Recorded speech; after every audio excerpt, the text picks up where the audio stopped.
Well, hello everyone. Good morning, good afternoon, good evening, wherever you are in the world. My name is Jason Levine, and thank you so much for joining me for today's Friday Masterclass, where today we're going to be talking about better voiceover equals better podcast. And the focus really is going to be on a little bit around capturing your voice, some of the basic processing that you should be aware of if you're not already doing when you're recording voiceover and treating voice in Audition or Premiere or wherever, whatever DAW you're using, and then just a couple of quick techniques that will help improve the output of your podcast. And I'm not necessarily talking about volume and loudness. Yes, that all matters, but there's just a couple of things you want to do so that it maintains kind of its character, its dynamics, and just sounds pleasing to the ear. I was just chatting with someone over the weekend. We were talking about podcasting, and we're mentioning how they were listening to one and how it just seemed like it's like three people talking and the whole thing was just too loud, and it felt like they were listening to the White Stripes but with people talking. It's not a slam against the White Stripes or anything. It's the idea that it's just super loud. And I said, yeah, that's odd.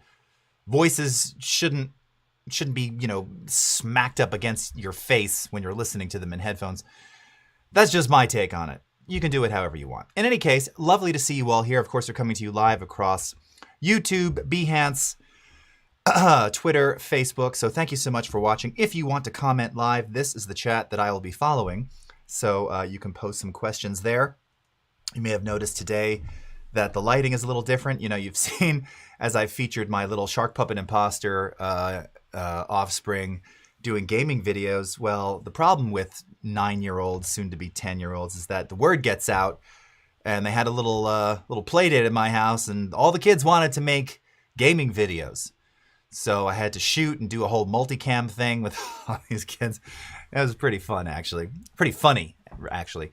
And the funny part is that my son, who's been doing it now since the beginning of COVID, he thinks he's ninja now. He's just like, he just goes right on camera, has his whole intro set. It was a lot of fun. In any case, I wound up changing some more of the lighting. So if you're wondering why now the cameras seem a bit more matched and I have a warmer glow versus the zombie glow that someone commented on a few weeks ago, it's because I've made some changes. So we'll see if I keep this or not. Now I think I've warmed it up almost too much, but I like it. And actually coming out of Paul's, it's funny. Now these look a little more consistent. In any case, best dad ever. Oh, you're kind. Yeah, the other side of that too is I got to be mindful of how much game time and usage of the devices, that is going on with these kids, limit it to a bit. But it was a lot of fun. And now, of course, everybody wants to come here. So I'll have to be dealing with that for the next 5 years. Tuna saying, greetings from the Netherlands again. Finished some podcasts at work. My job is to guide disabled people to become graphic designers, motion artists, whatever they want to be. Oh, that's amazing. Oh, that's really wonderful. Well, hopefully I can offer some additional tips here. You're probably already well aware of them, my friend. You're a regular on the streams here, but always lovely to see you. Alley Cat Productions from the UK. So nice to see you. Erland, great to see you as well. Dive on. The lighting is good. Thanks. Lorianne, hello. April. Tim, Allah, Bliss, Reverb Mike, Rebel without a pause. Very funny. Umacorn, great to see you. Alexandra, Laura, Bruce, Theo, Z by HP, wonderful to see you all here. Michael, all right. Steve, great to see you. Okay, all right. So let's jump in. I don't think I have anything else to cut. I've been trying to start some of these with like news up front. I don't think I've got any more news, so we're gonna get right into it. Okay, now as mentioned, actually, so I'm gonna switch over to my screen real quickly. This is largely going to focus on, obviously, editing your podcasts in Audition and your voiceover audio, for which we have thousands of live viewers. Man, the popularity of podcasts. You think people would want to learn how to do that on Adobe Live? Perhaps not.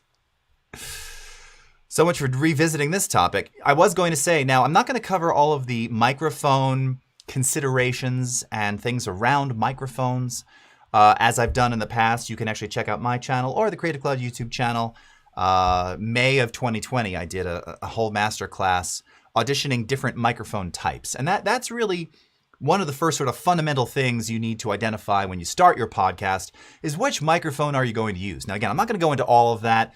Talked a lot about this on stream. Dynamic mics versus condenser versus a dynamic or condenser that's XLR with a preamp or some kind of external sound device versus just using a USB version of some of the more popular condenser microphones.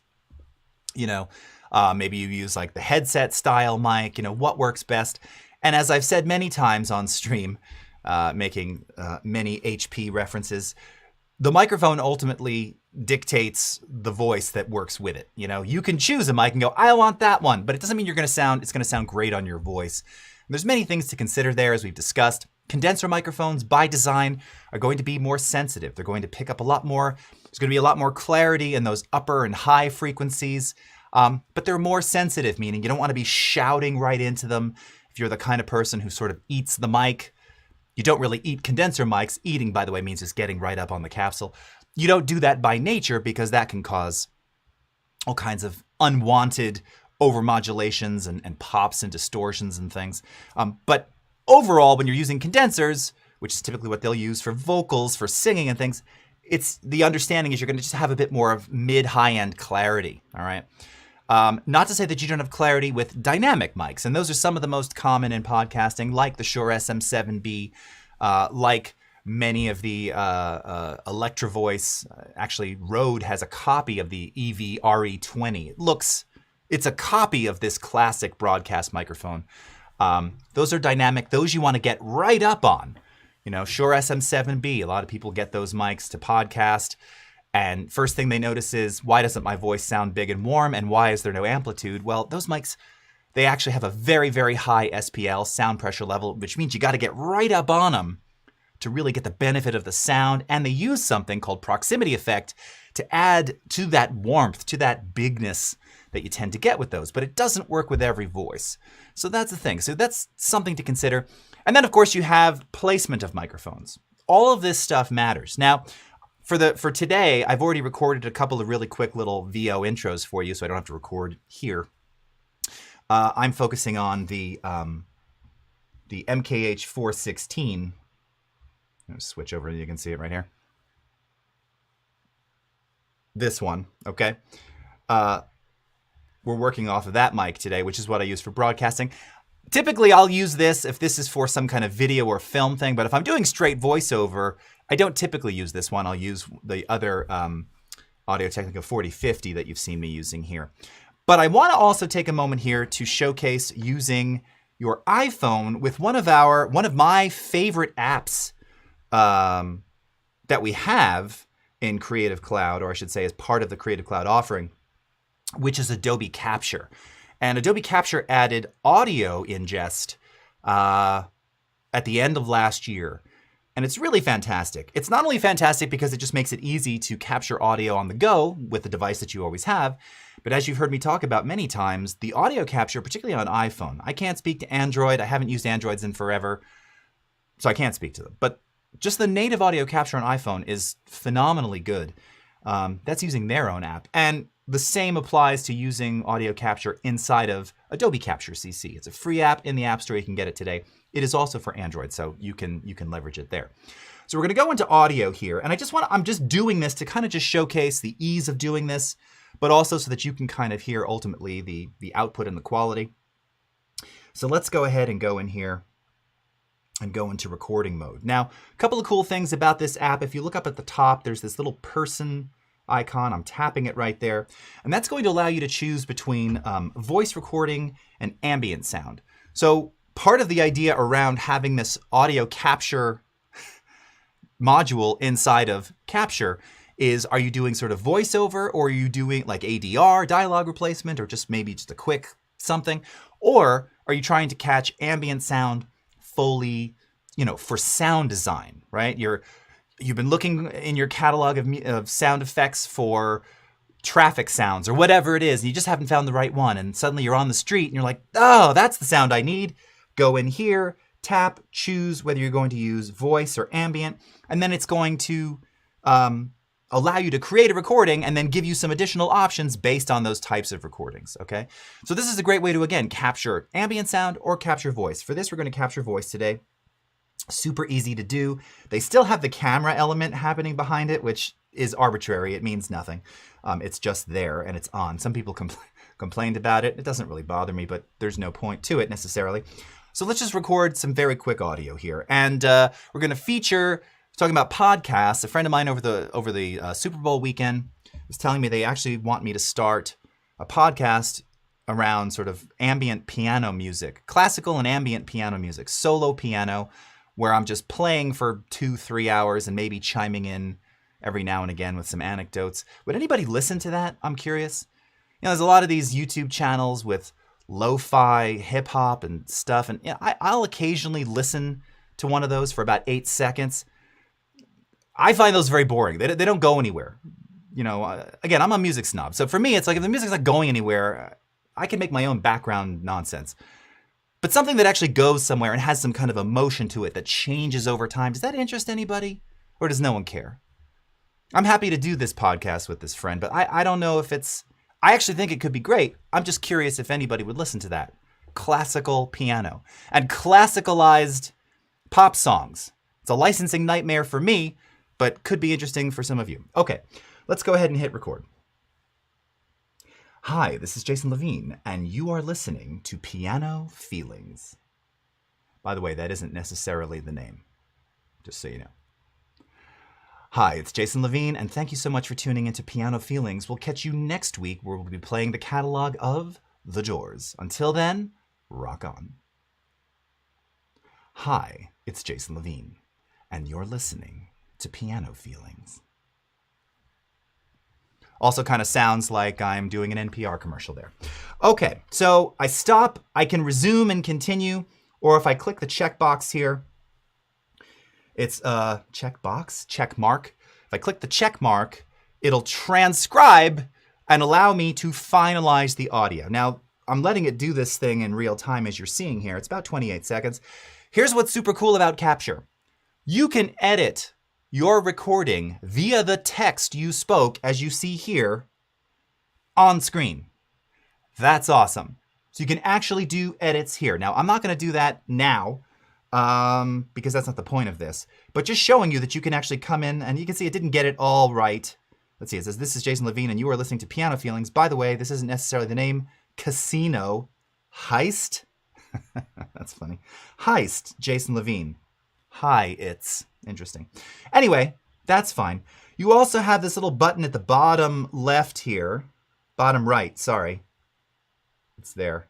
It's in the bottom right corner, which is an auto enhance. And this is going to perform some DSP, some digital signal processing, to automatically make that audio even better sounding. I'm not going to do that either because we want to process that in Audition. But the point of me showing you this in Capture is that it can kind of do everything for you. So if you don't have an ideal microphone, if you don't have an ideal setup, if you're just starting out and you want to do something with something free, this is a great way to do that. It sounds unbelievably good. You know I'm the first to say if it wouldn't, it is. It's great. And you've got some cool editing here. And let's just go for it. So I'm going to go ahead and save. We're going to call this Piano Feel Intro. And note that I'm saving it to my library. So I'm saving it to a CC library. Save. And now get saved to my CC library. I'm looking to see if my CC libraries are updating on screen here. And then, of course, ultimately, this is now going to be synchronized across CC Desktop and all the apps, so I can pull that file into Premiere, Audition, wherever. That's ultimately what we're wanting to do, okay?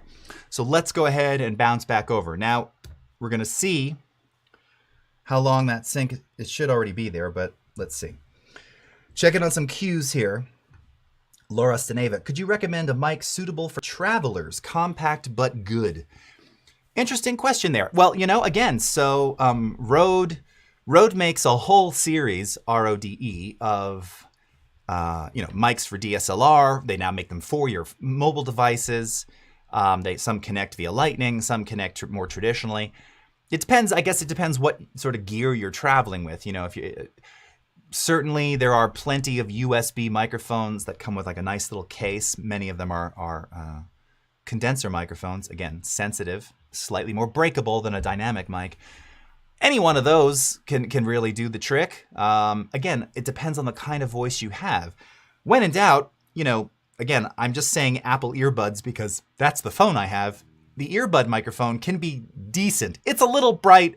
It's a little crispy for my ear, some of which can be fixed via equalization. But in a pinch, it does it. Also, just using the mic on the phone itself, which is how I've done interviews many times, in Capture or in the native app, shockingly good. And then you don't have to carry anything. So I would try that first. I would try recording something in Capture, listen to the output and go, wow, that's really, really great. It's usable, and it's usable for podcast. And certainly in an era where we are so used to hearing zoomed audio, whether it's in the television news or podcasts or whatever, believe me, that extra step above Zoom audio, which quite frankly is not great, right? No surprise. Doesn't matter what conferencing software you're using, whether it's Zoom, Teams, Blue Jeans, Skype, if you're on a not the greatest connection, even when you're on a wired connection, your audio can still stink. None of those are fantastic, but we've all become accustomed to the sound of that, which is sort of subpar. When you use something that's even that just a little better, and it's sometimes a lot better, it's significant. And then when you're back in your, in your closed environment, you can use proper microphones. Okay. Ashton, should a person record in mono and fill both channel or record in stereo directly? That's always, and thank you, Laura. That's always a question I get asked. Here's the short answer. One microphone, one mouth, one track of audio, mono. Let's make that a standard. If your USB mic by default automatically populates left, and it's seen as a stereo USB device in Premiere, in Audition, wherever, so it's automatically populating left and right with the same, then you can record a stereo and have a stereo file, which essentially is a dual channel mono file. No harm, no foul. But if you're recording natively, again, regardless of what kind of microphone it is, it's one channel, one voice, one track, mono. Leave it mono. And the main reason for that is that it can get confusing and things can get weird if you're trying to, fill one channel with silence or with audio. If it's not, then sometimes you'll have audio in channel 1 and nothing in 2 when you go to play it back. And if it's a stereo file, by default, you only hear audio on the left side and not on the right side. And that's very annoying. Lots of ways to fix that. In that case, a lot of times I'll just sum it to mono and create a mono file from that, assuming that the blank channel is blank. It doesn't have noise or anything like that. But in general, mono, one voice, that's the way to do it. And Tim is saying, yes, unless you actually want to record in stereo like binaural recordings, but of course for voice, if that is what you're doing, you're one of very few, right? So that's a totally different thing. But yes, if you're recording spatial audio, different story. But if it's for really anything else, and certainly if it's for a stereo or even a 5-1 output where you can, from the mono file, control where it goes, left, right, center, rear, etc., you still have all the flexibility. Doesn't matter if it's mono or stereo. So, okay. All right. Is there a way to remove audio gaps on a track in Audition? Yes, Yassine, there is. Not necessarily, well, I guess there is an automatic way. If we have time, I'll show you that. It begins though by using this mark audio function, which can be really useful. But if we have time today, I'll get to that. Otherwise, hit me up on Twitter and I'll point you to another video where I showed how to remove gaps. Okay. All right. Yeah, Tim is saying Zoom actually has a setting to enable original audio. Yeah, I've heard it. It doesn't matter if your guest's Wi-Fi is, a megabit, right? It's still gonna stink. Everybody's got their little thing. Oh, we do this. You can preserve that. Web-based anything is a gamble. You're gambling. It's how you tackle it once it's done, right? That's the key. Okay, so let's go to Creative Cloud now. And let's see. Well, oh, and it's already here. Oh, thank goodness. All of that was, by the way, trying to give, see, I wasn't seeing the sync happen. It must have happened almost instantaneously. But you'll notice that I am in CC Desktop, and specifically, I'm in the Files section in my library. And here under the Not Grouped, because evidently I haven't been in here in a while, we don't actually have audio listed here, which, hey, CC Desktop team, audio's an option now in libraries. Audio should be an automatic category here in CC Desktop. That's it. Should be. It already is. Make it consistent here. So this is in the Not Grouped section, but what's cool about this is that I can now take this file. Let's export a copy. Now you might say, why am I using Creative Cloud Desktop to bring the audio file that I recorded from Capture on my phone into Audition? Well, that's because Audition doesn't have libraries built in like Premiere and the other apps do. So you can do it this way. Now you could also take that file from Premiere, drag it in from libraries, put it in a timeline, and then send to Audition. But that's a pretty long process, right? So we don't actually need to do that. So if you didn't know, you can access the files from the desktop version of Creative Cloud and then pull it in that way. So there it is, piano feel intro. Click open. Looks pretty good. And let's take a listen. Hi, this is Jason Levine, and you are listening to Piano Feelings. By the way, that isn't necessarily the name, just so you know. Okay?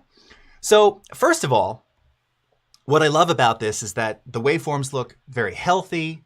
You can definitely see that there's some noticeable background noise. That would be the very loud fans of my streaming computer over here. We can fix that. That's not an issue. But it's very, very clean. And if we look sort of frequency content-wise, all right, this is an actual wave file. How do we know it's not a compressed MP3? Well, if you've been watching this show for a while, you'll know just by looking at the spectral frequency display here. So this is a 16-bit 44.1 mono wave file. And notice that there is no, if this were an MP3, if this were an AAC file, you would see the transient peaks of this audio cut off. You remember we actually showed some flat-topped audio last week when we were talking about formats, remember that? This is full program material. This is full frequency. So you're getting all the benefits of what the microphone on your phone is capable of picking up, right, in recording this wave file. So it's not recording to a compressed format. This really speaks to what we talked about last week.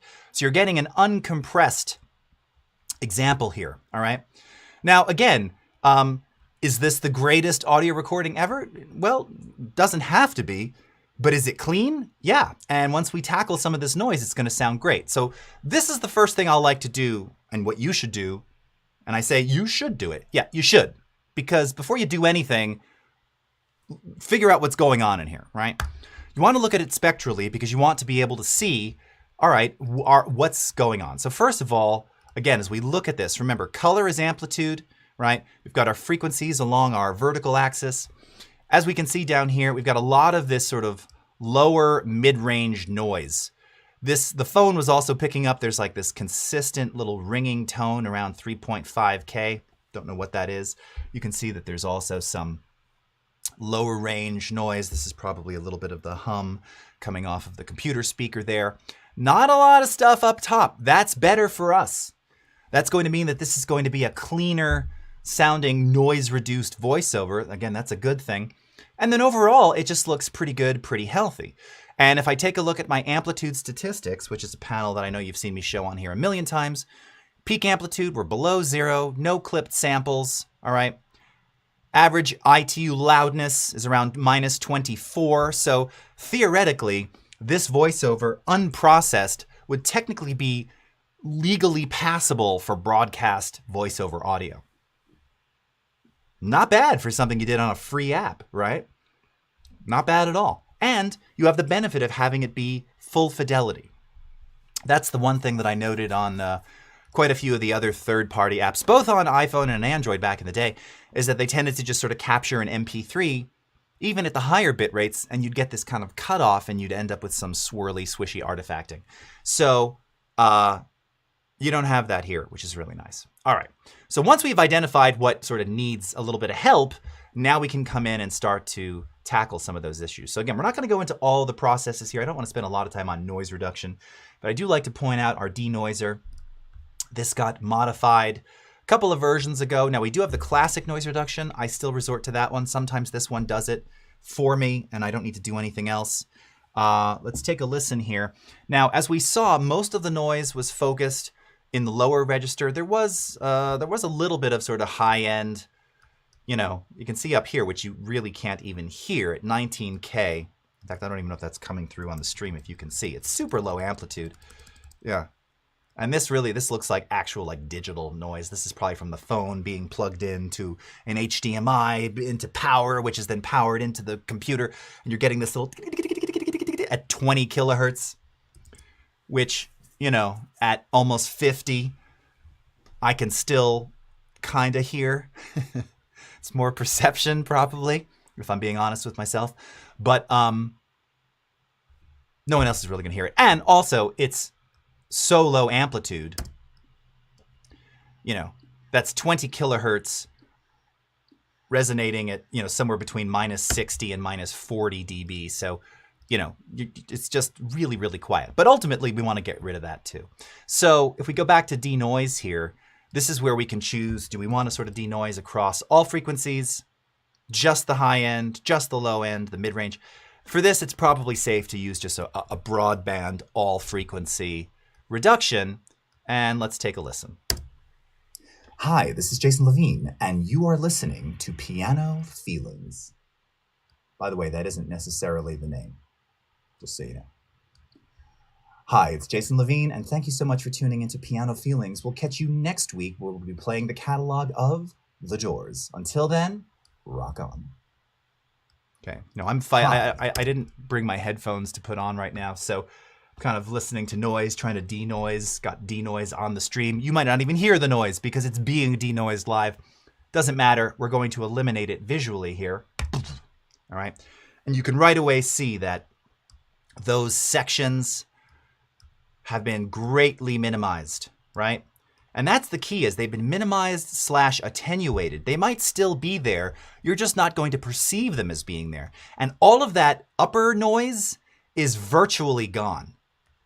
I mean, you're seeing here as I zoom in, it's just basically not there anymore. So now when we play this back, all right. Hi, it's Jason Levine, and thank you so much for tuning into Piano Feelings. We'll catch you next week where we'll be playing the catalog of The Doors. Until then, rock on. All right. Now, if I were recording this for real, because you might say, it sounds kind of denoised, or it sounds a little artifacty, or nah. I wouldn't be recording it while there was a bunch of noise going on in the first place. Now, if you are in an outdoor environment and you're recording voiceover, I'm the first to say don't try and take out all of the noise from outside, because then it will sound weird. You can leave a little bit of that in there.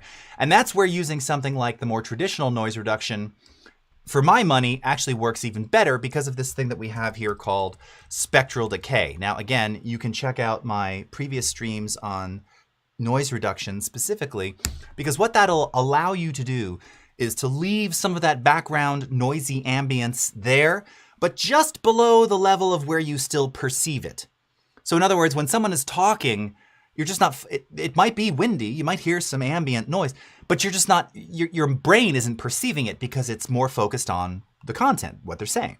When they stop talking, you might suddenly hear some of that revealed, but again, it's in no way sort of ruining the message or you're losing focus, right? So that's spectral decay. That's really wonderful, particularly in ambient environments. All right. Okay. So that's a little bit on Capture, using Capture for your device. Again, I highly recommend if you're looking to get microphones or do something, try the free app first. Try the auto. I think the button was originally called like the Awesomizer or something. I don't know what the button is called now, but try it and see what it does. It's shockingly good. And it's basically going to do all the processing for you. It's going to do a little bit of compression. It's going to do some noise reduction. I think it even does a little equalization, matching sort of based on what it thinks your voice needs. It's AI based, so it's doing something cool. Check it out. All right, so we're going to go into what I recorded earlier today. Now, these have not been processed at all.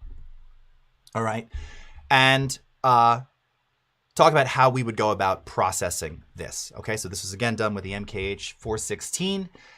Same stuff as you heard before, doing my slightly NPR-ish hellos. Hi, I'm Jason Levine, and you're listening. Here, and I'm just going to normalize this just a little louder for the stream. Hi, I'm Jason Levine, and you're listening to Piano Feelings. Hi, I'm Jason Levine, and you are listening to Piano Feelings. Okay, and then here's some of the content. Hi, I'm Jason Levine, and thank you so much for joining me on today's episode of Piano Feelings. Today we're going to be covering the catalog of Lennon, McCartney, Harrison, Starkey, and playing classicalized versions of some of your favorite Beatles songs, starting in 1969. Let's rock it.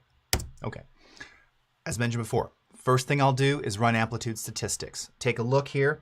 Note that on my proper microphone, my loudness is almost exactly the same, which is telling you something. And what it's telling you is that the way that I speak on mic, whether via the phone, where you saw me physically holding it, or even the distance from this mounted condenser, is essentially the same. My amplitude and delivery consistency is the same.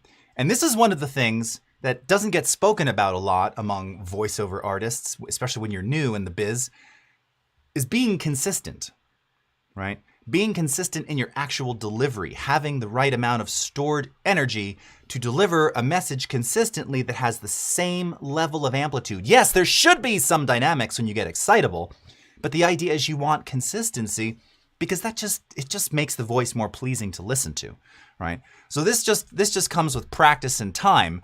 But again, based on the kind of microphone you'll be working with, you'll find where those sweet spots are so that you don't incur a lot of, popping P's, plosives, or, you may have a moment of something. This always happens, especially if you don't use pop filter.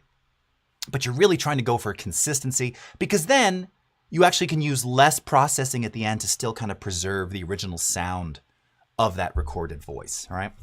Now, again, because we're in the studio here, even when I recorded this just before we went live, again, this is some like carrier tones. Again, probably all these machines and lights and ballasts that are going on in my electricity. Even though I have clean electricity here, I even have a power conditioner. And then we've just got a little bit of low end stuff going on here. So we could in fact denoise it. This actually isn't even bothering me. I might do a very subtle denoise on just some of those low frequency sounds. So come back in here. Focus on low frequency. Let's do around 34%. I'm just going to apply this. All right. And you can see it just minimized some of that low end in these areas here. And if I play it back, hi, I'm Jason Levine, and you are listening to Piano Feelings. It sounds great. Okay. Now, another thing that I like to use, particularly if you have, again, clean sections, if you're trying to keep sort of things concise and you're in a quieter environment, okay? Now that's the key, the environment that you're in when you're recording. I'm working on a podcast with a colleague of mine, and they've done some stuff like recorded in the office, which is not super ambient or echoey, but certainly not dry. And one of the things that I've emphasized is, look, if you don't have a quiet space, if you don't have sound panels that will absorb reflection, go into a small room, not a bathroom. Those are highly reflective, terrible for voiceover. Go into a closet or a pantry if you have one, or just grab a big blanket and drape it over yourself and record that way. Now that may sound really odd and super old school, but that's going to prevent reflections, reflectivity, and unwanted ambience from being captured by your microphone capsule, all right? You want a nice, dry, clean sounding recording so that when you do have a little bit of ambient sound, you can take advantage of something like a noise gate to keep all those sections super clean and tight, all right? And the noise gate that I will typically go to, I've shown it here on stream, is the one that you'll find under Amplitude and Compression Dynamics. Super easy to set, super easy to use. This is a combination gate, compressor, expander, limiter. The expander limiter circuitry of this, I'm not a super fan of, but the gate compressor circuitry pretty good. And the gate in particular, I actually really like. And the idea here, for those of you who are not familiar with what a noise gate is, think of it like a window, all right? So when you're talking, the gate is open. The window is open. It's allowing sound to pass through. And then when your voiceover falls below the threshold, falls below the windowsill, falls below the window closes and it silences everything around you, all right? So it keeps those spoken sections very tight and very clean, all right? Basic settings, same as, essentially similar to that of a compressor. Threshold, the point at which, in this case, when your signal exceeds that threshold, right? When your amplitude goes above -40, the window opens and that sound comes through. Attack is how soon, once it crosses that threshold, it opens that window. We want a super fast attack here so that we don't miss anything. The release is once the signal falls below the threshold, how long it takes to close the window. But before it closes, the hold time is we're gonna hold it as the sound is coming through the window. We're gonna keep this like 90 millisecond hold to keep that window open just in case, because we do pause a little as we talk. Well, some of us do. I used to say to my family, or there was a saying in my family, I've said it on stream, take a breath, lose a turn. That's what it was in my house growing up, It's East Coast. It's that New York mentality, If you don't get it out super fast, you're just no one's gonna hear what you want to say, and you're never gonna get that hot dog on the street either. Gotta be quick. So a noise gate can be really, really helpful. So this is just the last setting that I used. Let's take a listen in here and see how this sounds. In fact, you know what? Here, I'm gonna grab my headphones so you don't have to hear any. All right, got some questions here. Best mobile and PC audio recording app suggestions, Ashton. Well, obviously I'm going to say Audition. Audition and Capture. I mean, there's no other answer, right? Here's the thing, as far as desktop audio capture goes, in reality, it's the sound capture is 90% your sound device. So if you're using, in my case, I use a lot of Focusrite gear, the preamps, those devices ultimately color the sound that gets captured in, as well as the microphone. If you're using just a direct to USB mic, barring some signal processing and how apps output the sound, six one, half dozen of the other. The apps may sound slightly different in terms of playback, probably not to you if you're not an audio engineer. There are slight differences, but really any DAW capturing from whether a USB mic or something plugged into a sound device, it's going to be the same. There aren't as many factors like shooting video that contribute to the look and everything else that can be very different, right? You can shoot video on the two of the same cameras and have completely different looks, outputs, results.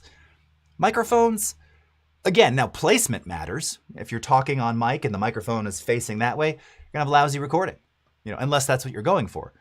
But if you're on mic 6 to 8 inches away, preferably slightly on an angle, with a pop filter, recording into Audition or Pro Tools or Logic or whatever, Ableton. Ultimately, that wave file that you generate, it's the same. It may sound a little bit different playback through those different apps, but quality-wise, the capture part of it it's all on the hardware that you're using. So there's really no difference. And then as far as mobile goes, like I said, I can't speak to Android except to say Capture. And on the iPhone, Capture or just the native voice recorder. It's amazing. All right. Okay. Just checking on some more. Okay. All right.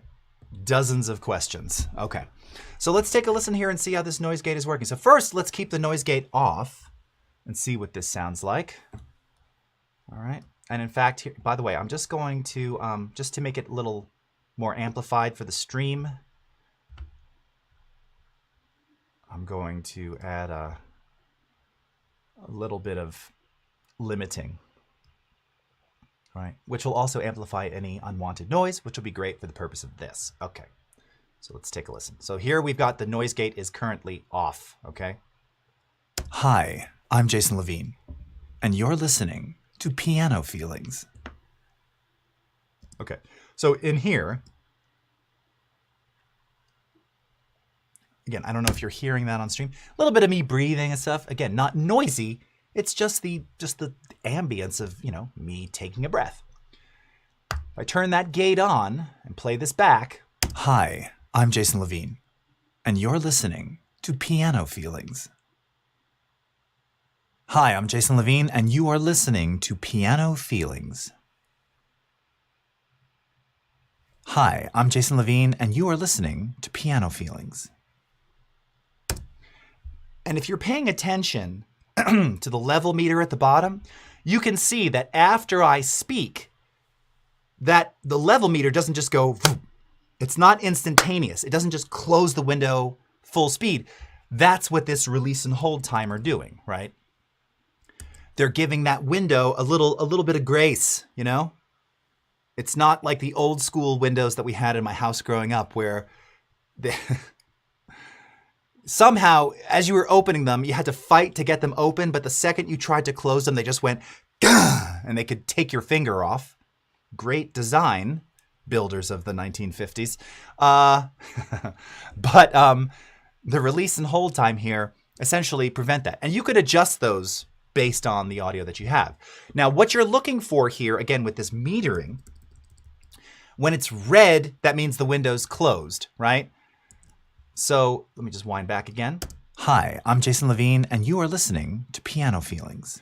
When it's green, that means the window's open, and yellow is where your signal, it's still open, but your signal is dipping down, which is normal, because even though you can be consistent in your speech, naturally, you know, you're not a bot, you don't speak in musical notes that have the same amplitude. No, that's, if you do speak that way, you're probably a transhuman, and welcome your overlords. But that's not how most humans speak. So that yellow is representing, yes, there's a slight dip in amplitude, but the window is still open. Now, if you find that it's cutting off some of your speech, which I'll show you right now, if we adjust that threshold, that means you've got to drop that threshold more so that you're giving more leeway for the signal to pass through. So I may have just gone a little too extreme here. Let's see. Hi, I'm Jason Levine, and you are listening to Piano Feeling. Oh, perfect. Okay, so you can hear that the threshold now, and by the way, you're wondering, like, so what does minus 17 equate to? All right. So if I play this back, pay attention down to the bottom of the screen here at the level meter. So I'm going to play this first one back right here. Hi, I'm Jason Levine, and you are listening to Piano Feelings. Ah, crap in a bucket. Hold on, I need something longer. Hi, I'm Jason Levine, and thank you so much for joining me on today's episode of Piano Feelings. Today we're going to be covering the catalog of Lennon, McCartney, Harrison, Starkey, and playing classicalized versions of some of your favorite Beatles songs, starting in 1969. Let's rock it. Okay, so did you see where I was just circling right there as I was kind of pausing? Did you see how the audio sort of continually, right where I'd start making a sound, those consonant sounds where the window is opening, was around minus 40-ish, minus 30-ish, right? That little line that you were seeing, that's sort of the average amplitude. So you're seeing peak, and then you're seeing kind of the average amplitude. So you already know that when it's quieter, it's somewhere around minus 30, minus 40 something. So that's probably where you're going to want to be in terms of your threshold. With the threshold up so high, every time that audio drops below minus 17, the window starts to close. That's what you were hearing. So if we turn this back on, and this is what I'm talking about, right? You're getting a real visual lesson in audio dynamics here. As I'm talking, look, it's like a wave. You can see, getting very excitable, and we're going to talk about 1969.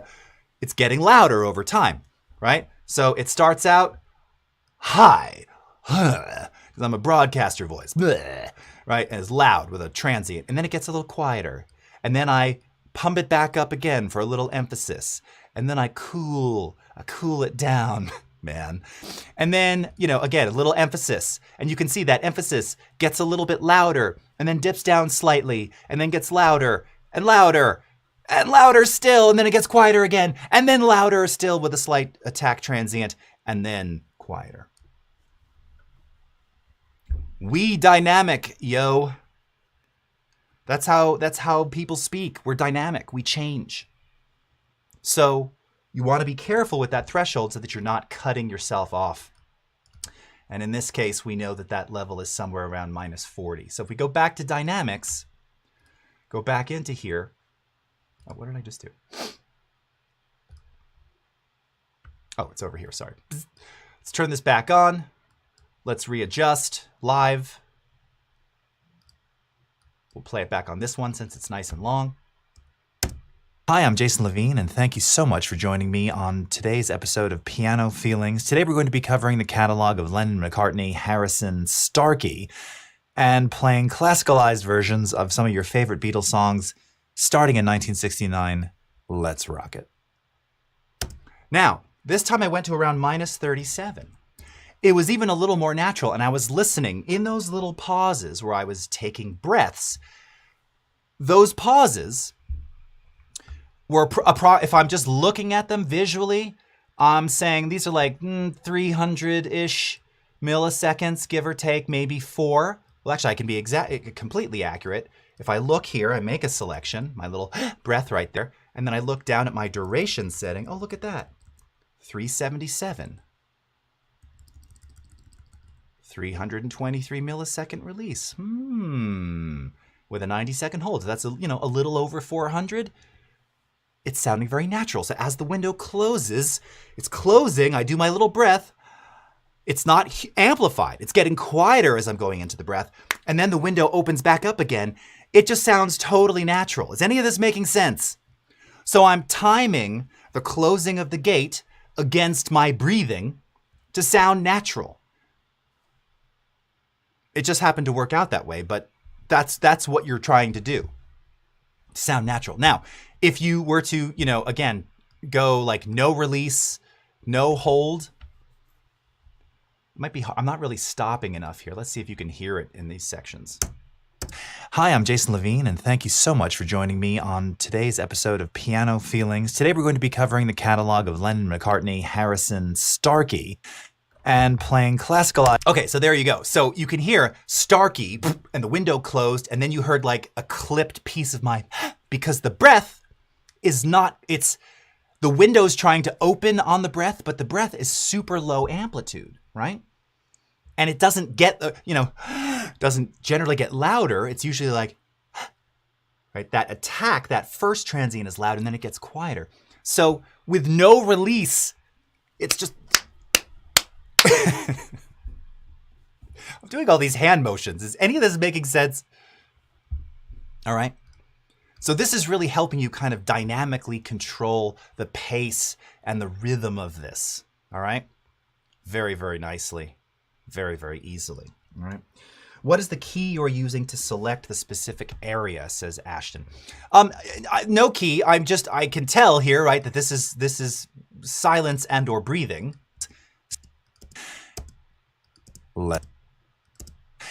Right? I can see that there. Now, in the case of this, if we were to zoom in, and we've got like 5 minutes left, or to zoom in here, I can't zoom on Amplitude, can I? Oh, that's a bummer. Can I? Yeah, I guess I can kind of see the peak. So that breath, it's peaking at around -30 at the loudest, So again, threshold's -37, so it's above the threshold. That's why the window is opening. Now, if you didn't want any of those breaths, you could do that, but then it's probably going to clip the beginning of that. So it's gonna just sound harsh. So this requires a little bit of playing around, a little bit of visual, but you want to listen. You want to listen, and I really recommend I would even say start off with like 100 millisecond hold, and the release, I think the average is like 250, a quarter of a second, right? 250 milliseconds. I'd recommend starting with 250 and 100. right?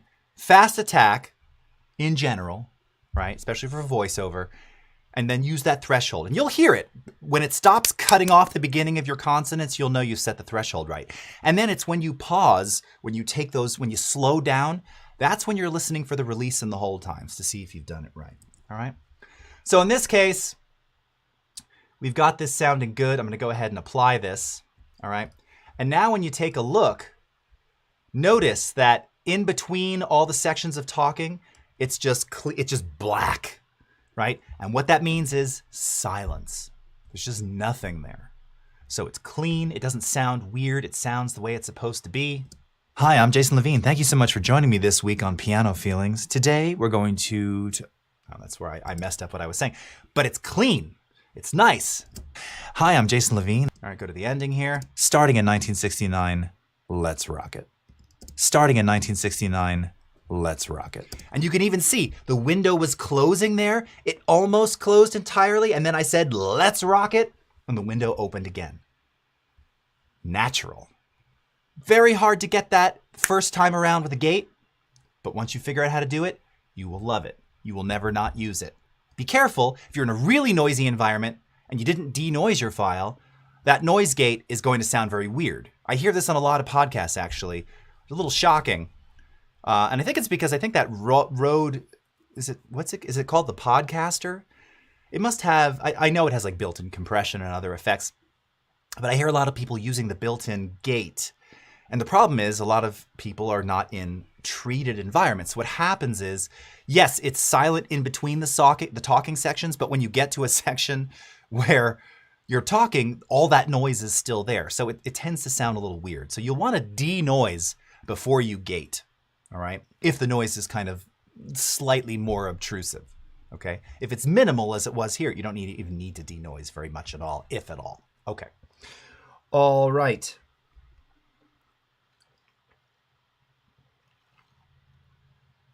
Bruce Gonzalez, learning so much. Thank you. Umacorn. LOL, but making sense. Very nice. Okay. David missed a bit, but caught up. Got a Guinness. Very good. Let's rock it. Shock the monkey. Okay. Let's see. What else have we got here? Okay. So these are some more little outtakes here. So that's a little bit on noise gates, right? Compression. Same thing. We've talked about it ad infinitum. What we're really trying to do, and you can do this via dynamics as well. You know, sometimes a good opportunity here to use maybe some of these presets to get started. If you're not, dial in something very, very basic, very simple. Remember, you've got your threshold here. Your threshold is the point at which compression begins. Now, theoretically, you could use a very similar threshold setting as you did with the gate. Attack time and release, same concept. Again, some of that's going to have to do with how, the pace at which you're speaking. For audio compression, probably don't need the fastest attack. It might sound a little too aggressive. So anywhere between sort of 3 and 9 milliseconds is a good starting point for sort of a medium tempo voiceover. I'm thinking of, there's some podcasts like that are very sensitive, it's one by called Honestly, Barry Weiss.